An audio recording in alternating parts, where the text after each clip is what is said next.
जय हिंद। तो इससे पिछले वीडियो में हम लोग देख लिए थे कि डेटिव केस क्या होता है, उससे पहले हम लोग देख लिए थे पजेसिव केस क्या होता है, उससे भी पहले देख लिए थे कि ऑब्जेक्टिव केस क्या होता है, और सबसे पहले हम लोग क्या देखे थे, हम लोग देखे थे कि नॉमिनेटिव केस क्या होता है, उसका दूसरा नाम सब्जेक्टिव केस है। अगर आप लोग नहीं देखे हैं तो जाइए, सारा वीडियो प्ले लिस्ट पर है, हर एक वीडियो को वॉच कीजिए और पता चल जाएगा। आप लोग जितना पढ़े होंगे ना, सिर्फ 3 केस को पढ़े होंगे कि सब्जेक्टिव केस क्या होता है या नॉमिनेटिव केस क्या होता है, ऑब्जेक्टिव केस क्या होता है और पजेसिव केस क्या होता है। आप लोग डेटिव केस नहीं पढ़े होंगे, और डेटिव केस के अलावा आज जो हम लोग पढ़ने वाले हैं वो पढ़ने वाले हैं वोकेटिव केस। जी हाँ, आज हम लोग पढ़ेंगे वोकेटिव केस। आप लोग देख रहे होंगे वोकेटिव केस। वोकेटिव केस को हिंदी में बोलते हैं संबोधन कारक। जी हाँ, वोकेटिव केस को हिंदी में क्या बोलते हैं? हिंदी में बोलते हैं संबोधन कारक। संबोधन कारक का चिन्ह क्या होता है? हे, अरे, अहो, अजी कहते हैं ना, उसी तरीके से इंग्लिश में वोकेटिव केस होता है। और वोकेटिव केस का यूज भी हम लोग कहाँ करते हैं? तो कहीं ना कहीं सेंटेंस बनाने में करते हैं, और बहुत सारे लोग 90% लोग इसको जानते नहीं करते हैं। अभी हम बताएंगे तो कहेगा मास्टर भाई कहाँ से बता दिया। इस सारी छोटी छोटी चीजों को आपको समझना पड़ेगा, तो आपका इंग्लिश बहुत ज्यादा स्ट्रॉन्ग होगा। ठीक है, don't waste the time, look at the board and try to understand. I make sure if you watch this video fully, you will be able to understand each and everything. Then let's start.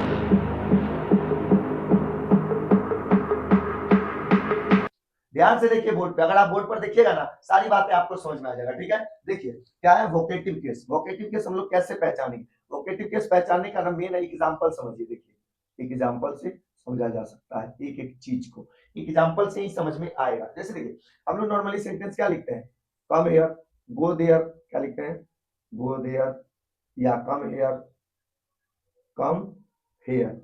ऐसे लिख देते हैं कि नहीं लिख देते हैं? लेकिन लेकिन होता क्या है कि हम कम हियर गो देयर किसको कहते हैं? किसी न किसी आदमी को कहते हैं, किसी न किसी को कहते हैं जो हमारे सामने रहता है, आंखों के सामने रहता है, उसी को ना बोलते हैं। तो देखिए हम लोग हिंदी में तो बोल देते हैं राजू इधर आओ, पानी, थोड़ा पानी लेके आओ, बउआ रे थोड़ा पानी लेके आओ, अरे रे रोशन इधर आना, सोनी क्या कर रही हो इधर आओ।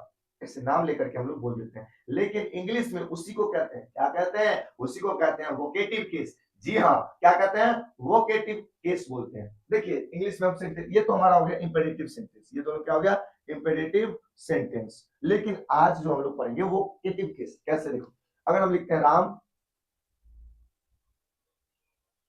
कम हियर, इसका मतलब क्या हुआ? इसका मतलब हुआ राम इधर आओ, राम इधर आओ। तो यहाँ पे इधर आओ नॉर्मली हम बोल रहे हैं, लेकिन नाम लेके बोल रहे हैं, नाम किसी का लेके बोल रहे हैं कि बाबू तुम इधर आओ। तो वो जो बाबू बोल रहे हैं तुम इधर आओ, या बउआ रे इधर आओ, या किसी का नाम ले रहे हैं, वही क्या है? वोकेटिव केस है। तो यहाँ पर जो ये राम है, ये नाम क्या है? ये वोकेटिव केस है। क्योंकि इस यहाँ पे ना नाम के बाद देखिए, ध्यान से देखिएगा, ये कॉमा लगा हुआ होना चाहिए। अगर कॉमा नहीं लगा है तो समझ जाइए कि वोकेटिव केस नहीं है। ठीक है, अब देखो कंफ्यूजन आपको होगा कि एक तो है राम और उसके कॉमा कम हियर, आई बोलता Ram comes here, Ram comes here. अब इसका मतलब क्या है? यहां भी राम वोकेटिव केस में नहीं, यहां राम सब्जेक्टिव केस में है। समझना पड़ेगा आपको, क्यों है? क्योंकि बाबू यहां पर देखिए, यहां कॉमा नहीं लगा हुआ और सब्जेक्ट के अकॉर्डिंग वर्ब लगा हुआ, इसीलिए। अब यहां पर देखिए कॉमा लगा हुआ और सब्जेक्ट के अकॉर्डिंग वर्ब नहीं लगा हुआ। अगर सब्जेक्ट के अकॉर्डिंग वर्ब लगता तो ये सिंगुलर है, तो यहाँ पे एस लग जाता, कम्स हो जाता। नहीं है, इसका मतलब ये क्या हमारा वोकेटिव केस है। तो कैसे समझे सर? तो समझने के लिए दिमाग लगाइए कि सब्जेक्ट के बाद कॉमा लगा हुआ है कि नहीं। अगर कॉमा लगा हुआ तो वोकेटिव केस होगा, और कॉमा नहीं लगा हुआ तो वोकेटिव केस नहीं, बल्कि सब्जेक्टिव केस या नॉमिनेटिव केस या कोनो और केस हो सकता है, लेकिन वोकेटिव केस नहीं होगा। समझ गए कि नहीं समझ गए? चलिए आगे देखते हैं और example. You dance, sorry, dance with me,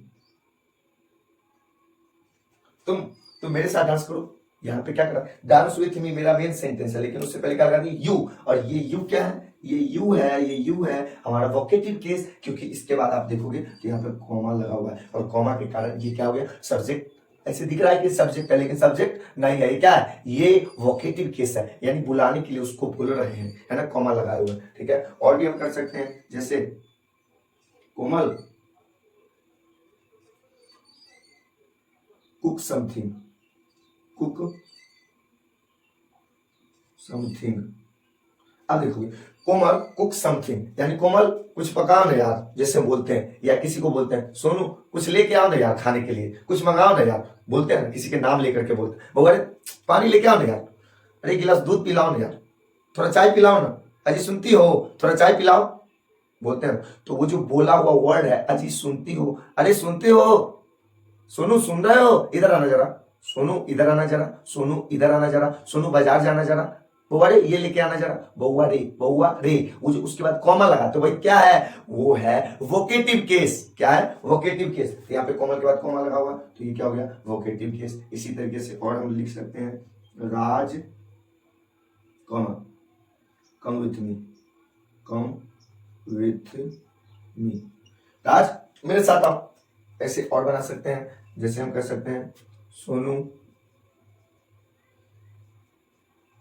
play now, Sonu अब खेलो, बोल सकते हैं ना। तो ये क्या है, यही है वोकेटिव केस। पहचानिए पहचानिए, ये देखिए कॉमा लगा हुआ है, कॉमा लगा हुआ है ना।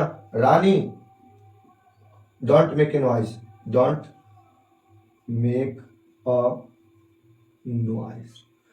रानी को बताएं, रानी हल्ला मत करो, बोल रहे हैं यानी नाम ले करके और उसके बाद बोल रहे रानी हल्ला मत करो बाबू। तो यहाँ पर जो ये है कॉमा लगा दिए, तो ये रानी के अकॉर्डिंग, अगर रानी के अकॉर्डिंग वर्ब लगता तो डजेंट लगता, क्योंकि रानी सिंगुलर है, लेकिन सिंगुलर के अकॉर्डिंग नहीं लगा हुआ। इसका मतलब ये हुआ कि रानी क्या है हमारा, ये वोकेटिव केस है। क्या है, वोकेटिव केस है। वोकेटिव केस कैसे पहचानेंगे, सिंपल ट्रिक बाबू, कॉमा देखिए, सब्जेक्ट के जस्ट बाद कॉमा लगा हुआ है तो वो जो स्टार्टिंग वाला वर्ड है वो वोकेटिव केस में है, यानी कि संबोधन कारक है। क्या है, संबोधन कारक है। समझ गए कि नहीं समझ गए, चलिए। और अब देखिए ये तो ये हो गया, और भी दो तीन लिख लेते हैं, उसके बाद आगे समझते हैं। ठीक है, जैसे स्टूडेंट्स, स्टूडेंट्स कॉमा नीचा लगाएंगे, ऊपर नहीं, ऊपर लगाएंगे तो अपस्ट्रॉफी एस हो जाएगा या अपस्ट्रॉफी हो जाएगा, तो कॉमा नीचा लगता है, ऊपर नहीं। समझ गए। जैसे देखिए बहुत सारे बच्चा क्या करेगा, जैसे एस लिखा स्टूडेंट्स है तो लास्ट में एस है, तो क्या करेगा, ऊपर में लगा देगा। ये ऊपर में कॉमा नहीं होता है, ऊपर में अपस्ट्रॉफी होता है, नीचे में कॉमा होता है। यहाँ पे लगाएंगे ना ये, तो अब ये कॉमा होता है, और ऊपर वाला क्या होता है, ऊपर वाला होता है अपस्ट्रॉफी। ठीक है, तो याद रखिएगा स्टूडेंट्स हरी अप, होगा या बच्चे, विद्यार्थी लोग जल्दी जल्दी करो या जल्दी करो। तो यहाँ पे बोल रहे हैं ना, किसी को संबोधित कर रहे हैं, है ना, तो यही है। तो ऐसे याद क्या रखिएगा कि कोई भी सब्जेक्ट जिसके बाद कॉमा लगा हुआ है वो किस केस में होगा, तो वो होगा वोकेटिव केस में। किस केस में होगा, वोकेटिव केस में। तो क्या कोई प्रोनाउन भी वोकेटिव केस में हो सकता है, तो नॉर्मली हम लोग देखिए वो प्रोनाउन में क्या करते हैं, यू को वोकेटिव केस बना लेते हैं, जैसे यहाँ पे बताए थे, है ना। तो यू को बना लेते हैं, क्योंकि बोलेंगे किसको, बोलेंगे सामने वाले को ना बोलेंगे, तो सामने वाला जो सुन रहा होता है वो सुन रहा होता है, तो क्या होता है, तो वो होता है सेकेंड पर्सन। सेकेंड पर्सन के लिए प्रोनाउन में यू लगाते हैं शार, तो इसीलिए याद रखिएगा कि यू हमारा यहाँ पे यूज करेंगे, है ना। You come here, you come here, you play this, you read this book, read, मतलब तुम यहाँ आओ, हाँ हाँ तुम, ऐसे बोलते हैं ना, तुम यहाँ आओ, या तुम वहां जाओ, तुम इसे चलाओ, या तुम खेलो, तुम, हाँ तुम पढ़ो, कहते हैं। तो ये जो तुम करके बोलता है ये भी, तो नॉर्मली हम लोग यू को यूज कर लेते हैं as a vocative case, as a vocative case you का यूज कर लेते हैं, बाकी प्रोनाउन का तो नहीं होता है। क्या, बाकी प्रोनाउन का नहीं होता है, याद रखिएगा। इसके अलावा गॉड के लिए हम लोग कहते हैं O God come here, O God, या ओ माय गॉड बोलते हैं ना, O God please help me, please help me. तो याद रखिए, देखिए ये ओ गॉड है ना, इसके बाद कॉमा लगा हुआ है ना, तो ये क्या हो गया, ये ओ गॉड यहाँ पे क्या है, वोकेटिव केस है ना। Oh no, oh no what happened, what, अरे नहीं ये क्या हो गया, अरे नहीं ये क्या हो गया, ये जो है ये क्या है, वोकेटिव केस है। वोकेटिव केस को पहचानने का ट्रिक, पहचानने का ट्रिक है, याद रखिएगा, वोकेटिव केस को पहचानने का ट्रिक, पहचानने का ट्रिक, पहचानने का ट्रिक क्या है, वोकेटिव केस को पहचानने का ट्रिक है कि सब्जेक्ट के बाद क्या लगा रहेगा, सब्जेक्ट के बाद कॉमा लगा रहेगा।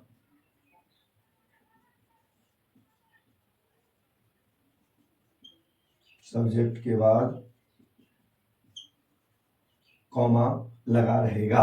दूसरी बात याद रखिएगा कि कॉमा जो होता है ना, कॉमा वो ऊपर नहीं लगता है, कॉमा, कॉमा ऊपर नहीं नीचे लगता है, नीचे लगता है। मतलब को जैसे पूरी वर्ड लिखते हैं जैसे स्टूडेंट या स्टूडेंट्स, तो नीचे में कॉमा लगाएंगे, ना कि स्टूडेंट लिख करके या मान के चलिए एस लगा हुआ तो ऊपर में लगा, तो ये गलत हो जाएगा, ये क्या हो जाएगा गलत और ये सही हो जाएगा। तो इस बात को याद रखिएगा। तो मतलब इसी तरीके से हम लोग वोकेटिव के उसको फाइंड कर सकते हैं। समझ गए कि नहीं समझ गए? आप लोगों को ये वीडियो कैसा लगा? अगर कोई और डाउट है तो आप कमेंट करके हमसे पूछ सकते हैं, और अगर आप इस पूरे वीडियो को ध्यान से देखे होंगे तो आपको कोई भी डाउट रहा ही नहीं होगा। ठीक है, तो आई होप कि आप लोगों को ये वीडियो पूरा समझ में आया। अगर ये वीडियो समझ में आया तो सीखते रहिए इसी तरीके से और अपनी मस्ती को बरकरार रखिए, क्योंकि कहा जाता है जिसका मस्ती जिंदा है उसका हस्ती जिंदा है। Keep learning in this way. I will see you in the next video. Until then, जय हिंद।